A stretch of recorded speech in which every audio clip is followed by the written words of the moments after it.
Et donc, soit on crée une nouvelle famille, bon, Mmh. pourquoi pas, soit, comme on le fait à droite, parce que la gauche, c'est le grand soir et la révolution, la droite, c'est le putsch.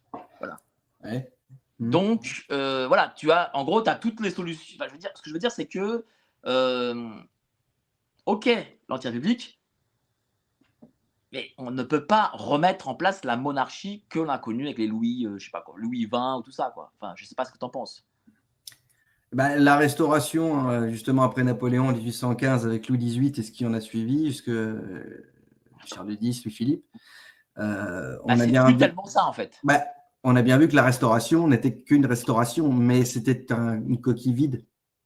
Même si Charles X a essayé véritablement d'incarner le dernier Bourbon, bah, c'était une coquille vide. Alors, c'est un vieux débat, hein, moi là-dessus, je le compare souvent à une espèce de c'est une engueulade de 10 personnes dans une cabine téléphonique. C'est parce que entre les légitimistes, comment, enfin les autres, j'ai oublié le nom, bref. Mais entre toutes ces petites coteries, les orléanistes, voilà, entre légitimistes, les orléanistes, etc. Tout ça, ce sont des petites coteries qui, au final, se mettent sur la gueule, alors de toute façon, le vrai débat n'est pas là.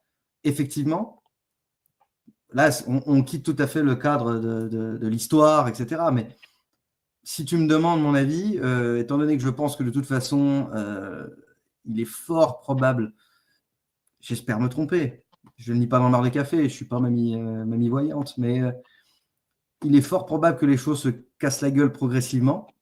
Et comme la nature a horreur du vide, à un moment donné, bah, il est possible que certains hommes arrivent à sortir du lot. Parce que c'est ça aussi qu'il ne faut pas oublier, c'est que sous l'Ancien Régime, on savait aussi reconnaître la valeur des hommes. Ce que sous la République, on ne sait pas faire. Sous la République, on n'a pas besoin d'hommes valeureux, on a besoin de gestionnaires. N'importe quel bon élève avec un costume gris arrive à être un bon gestionnaire. Ça ne veut pas dire qu'il gestionne bien, mais en attendant, il le fait. Et ben, peut-être que dans des conditions terribles, dans des conditions tragiques, dans des conditions de guerre, dans des conditions je sais pas moi, oui, de conflit, bah, peut-être que certains hommes arriveront à sortir du lot. Et puis après tout, sous les Mérovingiens et Carolingiens, on élisait les rois, hein.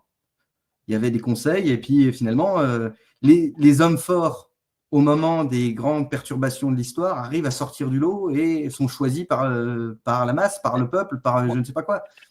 moi, je suis assez d'accord avec ton avis parce que je pense que à terme, du fait du manque de capital et de dépenses faramineuses qui n'en finissent plus, le jour où RSA, retraite, CAF et compagnie, ou fonction publique ne seront pas payés, surtout la police, ce jour-là, la République, elle a beaucoup de mourons à se faire. Alors, je ne dis pas que ça arrivera demain, mais Mmh. je pense que ça arrivera au moins avant 50 ans. Ça, c'est sûr, parce que au vu de la, enfin, je veux dire, au vu de la façon dont les dépenses se font, euh, je veux dire, ils ne peuvent pas rester comme ça et produire de l'argent, etc., indéfiniment. Bon, Mmh.